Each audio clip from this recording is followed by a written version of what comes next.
ഇന്ന് August 9. So എന്നത്തെയും പോലെ ഇന്നത്തെയും കുറച്ച് major scientific and historical events പരിചയപ്പെടുന്ന മറ്റൊരു വീഡിയോയിലേക്ക് സ്വാഗതം.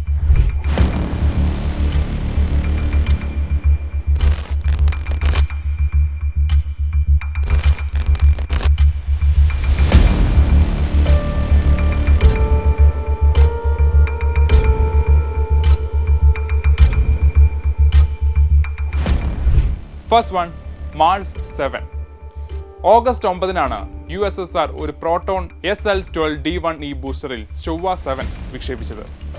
1973 ജൂലൈ ഓഗസ്റ്റ് മാസങ്ങളിൽ വിക്ഷേപിച്ച നിരവധി സോവിയറ്റ് ചൊവ്വ പേടകങ്ങളിൽ ഒന്നായിരുന്നു ഇത്.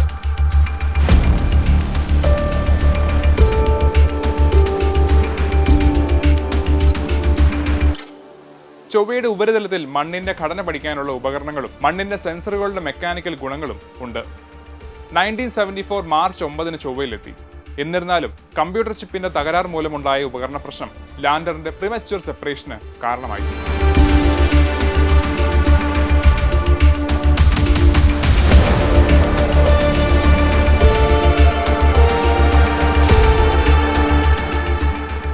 ഏകദേശം 4 മണിക്കൂർ നേരത്തെ പുറത്തിറങ്ങിയതിനാൽ ലാൻഡറിന് 1300 കിലോമീറ്റർ അകലെ ഗ്രഹം നഷ്ടമായി.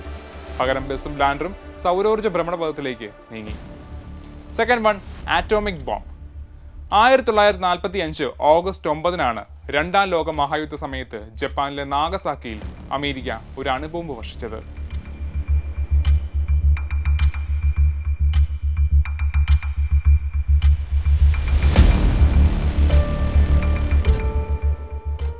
ഫാറ്റ് മാൻ എന്ന കോഡ് നെയിമുള്ള പ്ലൂട്ടോണിയം ബോംബായിരുന്നു അത്.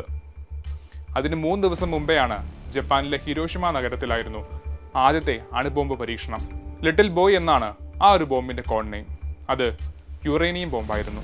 Third one, diesel engine patent. 1898 August 9 diesel internal combustion engine US patent നൽകിയത്. ജർമ്മൻ ഇൻവെന്ററും മെക്കാനിക്കൽ എഞ്ചിനീയറുമായ റുഡോൾഫ് ഡീസൽ ആയിരുന്നു ഡീസൽ എഞ്ചിൻ കണ്ടുപിടിച്ചത്. Fourth one, education TV. 1956 August 9 US സംസ്ഥാന വ്യാപകമായി സംസ്ഥാന പിന്തുണയുള്ള ആദ്യ വിദ്യാഭ്യാസ ടെലിവിഷൻ ശൃംഖല അലബാമയിൽ സംപ്രേഷണം ചെയ്തത്. The last one, പ്രൊട്ടക്ടോഗ്രാഫ്.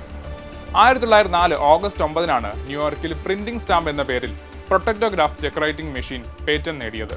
ഒരു ചെക്കിൽ തുക അടയാളപ്പെടുത്തുകയും എംബോസ് ചെയ്യുകയും ചെയ്തുകൊണ്ട് ചെക്ക് വ്യാജന്മാരിൽ നിന്ന് പ്രൊട്ടക്ട് ചെയ്യുന്നതിനാണ് ഇത് രൂപകൽപ്പന ചെയ്തിരിക്കുന്നത്.